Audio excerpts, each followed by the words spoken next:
Hey, if you're trying to figure out the best business model for your personal strength training business, whether that's one on one, small group, large group, unsupervised, or something in between, you're going to find this extremely valuable, even if you're a startup and you're just in planning mode, or if you're an existing business also. My name is Lawrence, and welcome to High Intensity Business, where we help you grow your strength training business and fuel your passion for high intensity strength training.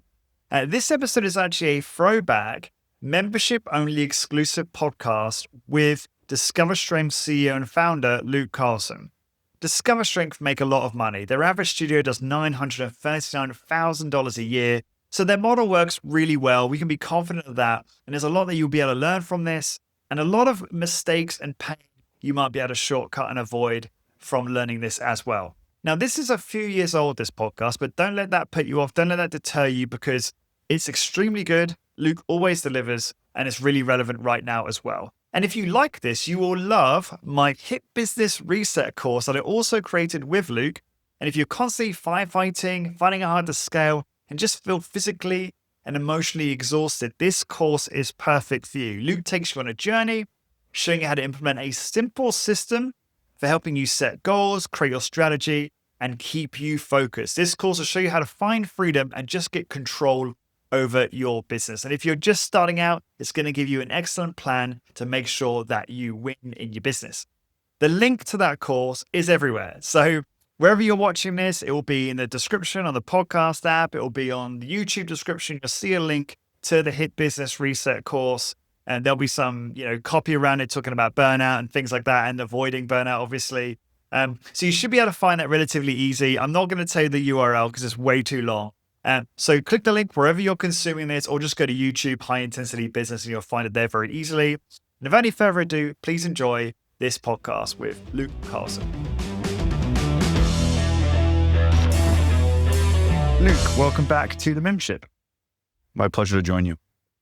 So the purpose of this membership episode today is to talk about the pros and cons of the different types of business models that the members and high-intensity training business owners can implement within their business. I mean, clearly, when it comes to personal training, there are a number of options. There are group training, one-on-one, on-demand, unsupervised or quasi sort of supervised training. And I've had a number of conversations with members and friends who are kind of unsure about how to expand their service offering, how to decide on what business model and what service is going to be the best fit for their business. So I thought the best question to start with would be just to ask you, how did Discover Strength decide on providing one-on-one and group training and focusing on those two to the exclusion of the others, is what I understand. Yeah, okay, that's a great question. So the year's like 2004, and I go down and visit Joe Cirilli at the Gainesville Health and Fitness Center in Gainesville, Florida for the first time. And most of your listeners will have heard of Joe before. It's a massive health club, Gainesville Health and Fitness. But on the ground floor of the health club, the first floor, is really the magic. It's just line after line after line after line of Medix machines. And in the old days, it was line after line after line after line of Nautilus machines. Joe was one of the biggest customers of Nautilus and Medix of all time. At one time, I think he had over 100 Nautilus machines on that main floor. Wow. And he was probably pretty close in terms of Medix. And what he did is he created a position called the floor instructor. And the floor instructor would take any member of the health club. You didn't have to pay anything extra. And his membership was always very affordable. You could walk over to that area. They called it the main line. And they would take you through a full workout. And there's a number of different workouts, but the basic workouts were you start with the first exercise in the row, and you just move to the next exercise, you go all the way down the row. And these floor instructors would record everything for you. They would set the seat for you. If you were at the point of muscle failure, they would give you an assisted rep. They'd give you some feedback on form. They would tell you how much weight you're going to use next time and record it for you. And I watched this. And I was 24 years old at the time, and I thought, this is incredible. These people are essentially getting personally trained. So my next 3 or 4 visits to Gainesville, I jumped into one of those workouts where these floor instructors had absolutely no idea who I was, And they were able to provide just an incredible workout for me. It was just awesome. And I thought, why would anyone ever buy personal training here? Because these workouts are free downstairs and they're just incredible. So I thought, that's what I'm going to do. I'm going to open up a business where we cut out everything else in this health club, the pools, the basketball courts, the group exercise, aerobic style class. We're going to cut all of it out and just do the Medx mainline approach. So we're getting closer to opening the business in late 2004. This is what we're going to do. I'm about to sign a lease on a pretty big space. And we're going to do two things. We're going to do one-on-one personal training, and then we're going to have these lines, and we'll have instructors working these lines. Well, I just remember it because it was my birthday that year, the day that I pulled out and decided not to sign that lease. And we retooled completely, opened up about a year and a half later, and opened up under a different premise. So the different premise was, we're not going to do those lines. We're going to do just one-on-one 30-minute workouts. And then we're going to do 3-on-1. So one trainer training 3 clients at one time. And the reason we made that adjustment is I thought, okay, I'm going to have to pay an instructor, multiple instructors, to be here all day to handle these lines. And I have no idea what the volume of clientele or members is going to be like. Now at the Gainesville Health and Fitness Center, they'll have a few thousand people come through that club each day. They'll have hundreds and hundreds of people come through those main lines. There's always a consistent flow. And they also know when their peak times are. They know that early in the morning and then after work, they can staff those times with more instructors. I didn't understand that traffic pattern. And I also had an inclination. I come to the business owner seat from a position of the practitioner. I was a strength and conditioning coach and a personal trainer. So I'm always slanted toward the personal trainer and the practitioner. And I thought, I don't know if I want to hire and employ people that are making essentially minimum wage to work this line. To me, that didn't excite me. I wanted to employ people that were going to be well compensated and looked at as experts and looked at as really the center of the entire business. And you can make an argument that the customer is the center of the business. You can also make an argument that that personal trainer is the center of the entire business.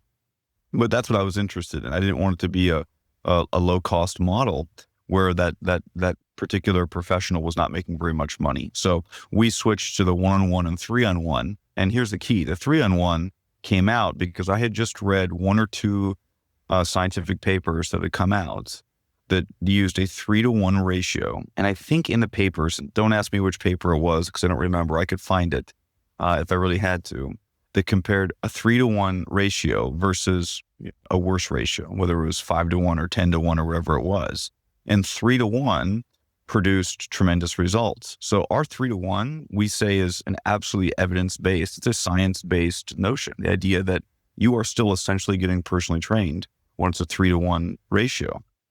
So that's where it all came from. I read that. I had, I guess, conviction from reading this research that, okay, we can produce excellent results if we do a 3-to-1 ratio. And if we go beyond that, results will theoretically be worse. So that's where we landed on 3-to-1. And then it just turned out as soon as we started using it, we realized you can get to 3 people, set their seats, record their performance, their reps, their wait for next time. You can give them assisted reps. You can give them advanced overload techniques at the end of the set. And you can juggle 3 people effectively in a 45-minute period. So that's where we landed on the 3. And then we knew from a business model standpoint, we can schedule that. And then our trainers, can understand my schedule is going to be full. We can look at, when a client calls, when a client emails to schedule, we can move them toward the groups that already exist rather than the Gainesville model where someone just walked in the door and we had to be ready. So we knew we could manipulate the schedule under this model. Good stuff. So in effect, excuse me, it sounds like, is it fair to say that you actually created the specific types of group workouts that you provide? It sounds like you invented those. You didn't actually, obviously they were inspired by other businesses, but it sounds like you guys actually created your own and that you effectively invented that. Is that fair to say? Yeah, unless you would say that someone in a research study somewhere was using the 3-to-1 ratio, we borrowed it from them, but Right. I'd never seen a business do it. And let's be very clear in terms of terminology. If anyone's listening to this in our industry more broadly in the health and fitness club industry, the terminology group training does not refer to 3-to-1. Group training is defined as about a 10-to-1 or 15-to-1 ratio. So in the health club landscape, there's one-on-one training. Then a step up from that, there's semi-private training, which would be 2-on-1 or 3-on-1, 4-on-1. Then there's small group training, which is generally about a 10-to-1 or 12-to-1. And then there is group exercise, which is usually a 25 to 45-to-1 group class. So when you and I, Lawrence, are talking here, we're saying group. We really don't mean group. We mean semi-private. We've always called it group because the health club world didn't even use that terminology when we started this in 2006. Yeah, and obviously we're I suppose talking about it in the strength training context, when a lot of those other models are based on all sorts of different exercise modalities, and then you could argue about the ineffectiveness of not only the ratio as it gets larger, but also the exercise mode that they're using as well. Absolutely, yep, absolutely. Cool. Okay, so that makes sense as to why you, I suppose, focused on those. And you've talked before, and I can't remember the exact podcast it was, but I'll definitely put it in the show notes of this, which is that you calculated that actually group training, I'm sure this played a big part in terms of deciding on where you were going to focus your resources, and that group training was more profitable per hour than one-on-one training as well. Oh, absolutely, yeah. And so I look at right now, we charge $54 for a 30-minute one-on-one workout, and we're at $33 for a one person in a 3-person group, and that's 45 minutes long. So in 45 minutes, we're generating $99 in revenue. So per unit of time, per 15-minute block, we're making a significant more money in the group model than we are in the one-on-one model. I suppose for those business owners that are just starting out, perhaps groups might not be ideal in the beginning with, low clientele. Would that be, so they'd probably perhaps be better off focused on the one-on-one in the beginning, do you think? Well, I don't know that if that's true. We started groups from the very day that we opened, and we definitely didn't have very many clients the day we opened. What I wanted people to understand, and we've moved away from this a little bit, but I wanted Discover Strengths to be in 2006 when we opened. I wanted to democratize personal training. So Henry Ford here in the US, his first big, hairy, audacious goal was, I will democratize the automobile. Every man making a decent living should be able to afford a car. And that's what he did. And so I kind of thought, all right, we can do the same thing with strength training. Personal training does not have to just be for the rich and famous. We can make personal training or highly supervised training, available to the masses. Now, I don't think I'm as enamored by that concept as I once was. And $33 for a workout is still expensive for a high percentage of the population. I completely understand that. But we wanted from day one, our potential customer to understand there were 2 different price points, and you could afford us. If you wanted to strength train once a week, $33 for most people was doable. And in 2006, when we started, our group workouts were $19. And so people understood very quickly that, okay, I might not be able to do one-on-one, but I can absolutely do group training right from the beginning. And let me tell you, it's very hard for us to move someone who does groups to move them to one-on-one.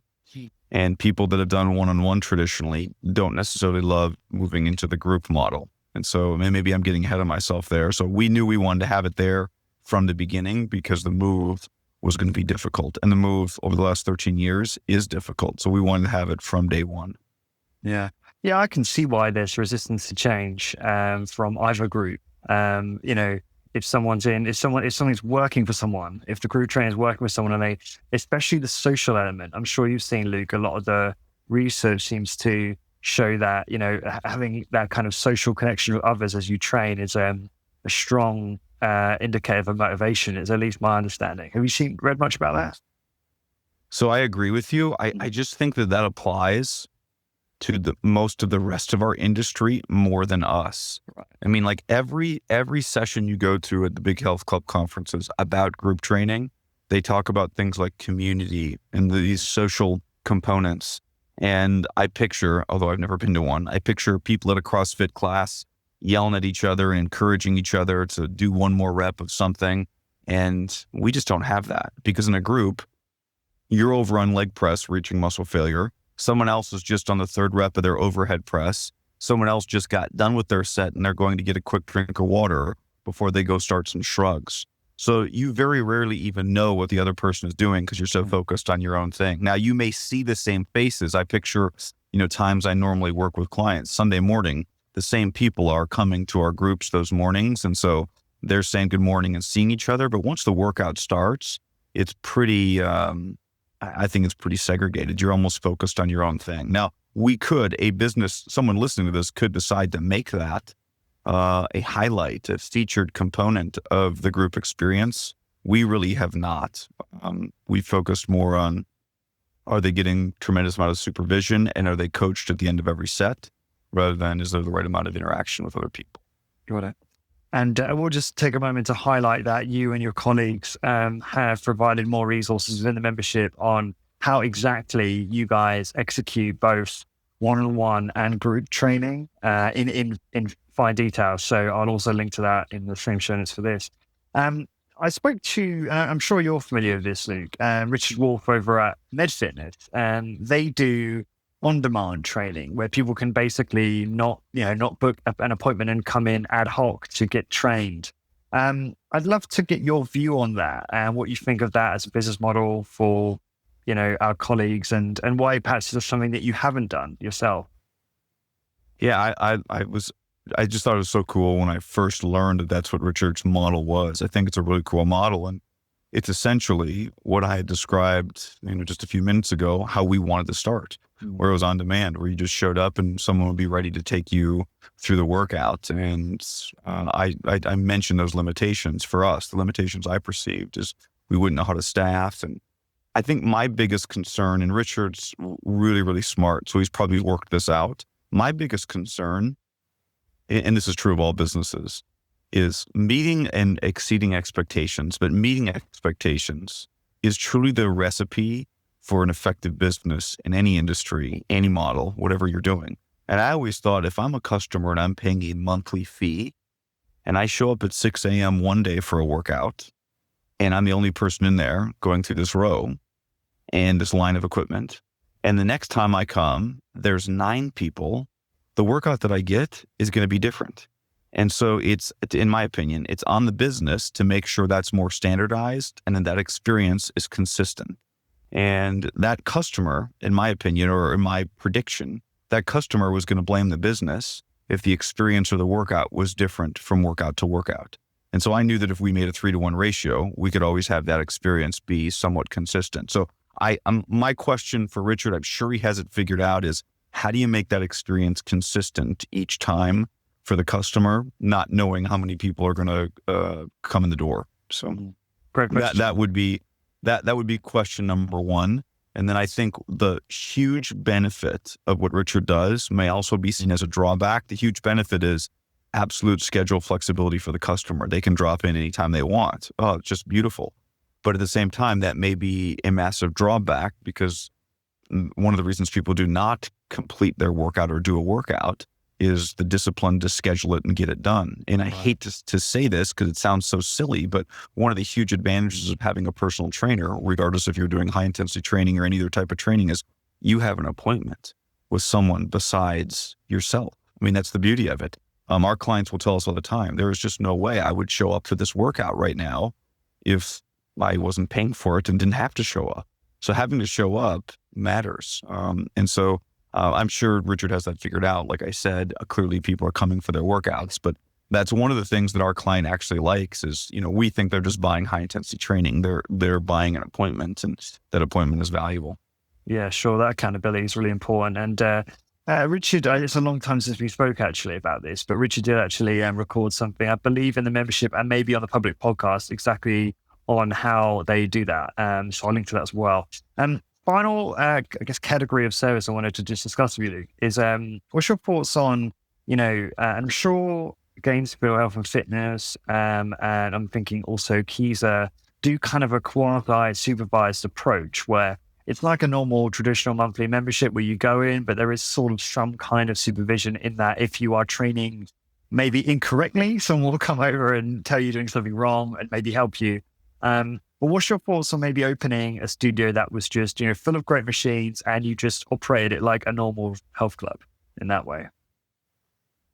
I think it's a brilliant idea, as long as someone can work through the limitations that we've mentioned. How are you going to staff it? Are you going to make sure that during the busy times you have more staff, during the slower times you have less staff? Are you going to be able to communicate to your customer that you are not going to have the same experience, the same level of coaching each time? My mind, I cannot turn this off, Lawrence. I just move toward scenarios that provide the perfect workout. Okay. So whatever I deem as the perfect workout. And so I think, well, geez, if I could just have a little bit more supervision or the right supervision, this workout would be better. So it wouldn't sit well with me that someone is over there in the corner doing things kind of their own way. Like, I just don't feel good about operating that way, but I still think it could be a great business model. I really think it could kick butt. And I think when you look at the competitive landscape right now of what's out there, where you buy a membership to a health club and you go do whatever you want. And the other end of the spectrum, there's a higher priced supervision, coaching, boot camp, personal training models that are out there. I think you could position yourself in between those two, where you have a degree of supervision and you have the degree of convenience, and produce good results because there is some of that feedback and some of that coaching. So I think the model, the opportunity is there, and I definitely don't think it's been exploited in the US. I'm not breaking any ground by mentioning this, because clearly Keiser has done it throughout Europe. And so I think the model is a viable model. And I think you could do it in a smaller footprint than Keiser does it. And I think you could do it with less equipment in the US for sure. Yeah. And I guess final question on this is, for those listening to this who are unsure about, what kind of services to provide, have you got any kind of final thoughts, final kind of words of advice that might help that person decide on what's the best fit for their business? I will mention that two things. You have to decide what you want the personal trainer in your facility to be. And there's absolutely no right or no wrong answer. For us, we wanted our personal trainer to be highly educated and degreed and make a lot of money. We wanted to say, this is the person that could be a dentist. They are a lawyer. They are our model. That's who that person is. They are driving the revenue. They are highly compensated. The business is built around them. You don't have to do that. You can have a model where someone's a 20-year-old college student or 19 years old, and they just love fitness. They love learning about high intensity training, and they're working the floor and just doing an incredible job and not making much money, but it's a stepping stone for them. That's really cool. I just didn't get myself really excited about having that be the stepping stone. I kind of thought it was cooler if that was like the main deal. We wanted to be, we always use the analogy of the Mayo Clinic. We wanted to be a destination where really the best exercise professionals could come and earn a really good living doing what they enjoy doing. Now, that's just my personal slant. I think the other model really works. And if I was 20 years old in college, I would love to work someplace for a few years and get paid very little and just be around strength training and help people nonstop. Really cool model. I think that works. My biggest piece of advice is, and this just shocks me, there's kind of a preconception, I would call it a misconception, that in order to do group training, or in fact, I've even heard in order to train more than one people in a studio at a time, that you have to have like double the amount of equipment, or you need more equipment. And that is just not true. I worked with someone, really, really smart guy, who would only allow one client in at a time. And he said, well, if I'm going to have a second client in there, I need to build like a wall, and I need to buy all the same equipment and put it on the other side of the wall. And I thought, no, you don't. We have the same amount of equipment. We've added 2 machines to our original Plymouth location over the last 13 years. And right now, as we speak, I think we have 7 personal trainers on the floor, and about 5 of them are doing a one-on-one workout right now, and 2 of them are handling groups. And we have the same number of machines. And, it's you don't need to double up on the machines. You just learn to move through the workout and have different workouts written and designed so that people are not log jamming on a particular exercise. The only thing we added is we just had one Medix leg press to start off with. And now we added a pendulum hip press. So in most of our workouts, you're going to do a multi-joint leg movement. And if everyone's waiting for the Medix leg press, that gets to be a little bit of a log jam. Otherwise, we have enough pushes or pulling movements. And various movements where there's really not a weight for a particular machine. So you do not have to increase your investment around strength training equipment. If you're going to go to a group model, it will work in the same equipment that you have for a one-on-one model. Thanks, Luke. That's awesome. And what's the best way for the members to find out more about you? They can shoot me an email at any time, luke@discoverstrength.com. Our website is discoverstrength.com. If they're interested, if you're an exercise professional, interested in high-intensity training, another great resource is to look at our conference, resistanceexerciseconference.com. So we call it REC, but the website is resistanceexerciseconference.com. That's coming up in March, so they can check out that website as well. Cool. Okay. Do you want to, I guess, take a moment just to talk a little bit more about the Resistance Exercise Conference quickly? I know you just kind of touched on it, but it'd be good to just learn a little bit more about it. Sure. Lawrence, we kicked it off in 2011. So I think we're in our 8th or 9th year now. And our big keynotes this year are Doug McGuff, James Fisher, Jeremy Leonecki. And then locally, we have one of the strength coaches for the Minnesota Vikings, the local NFL team, who's going to take a little bit of a strength coach's approach.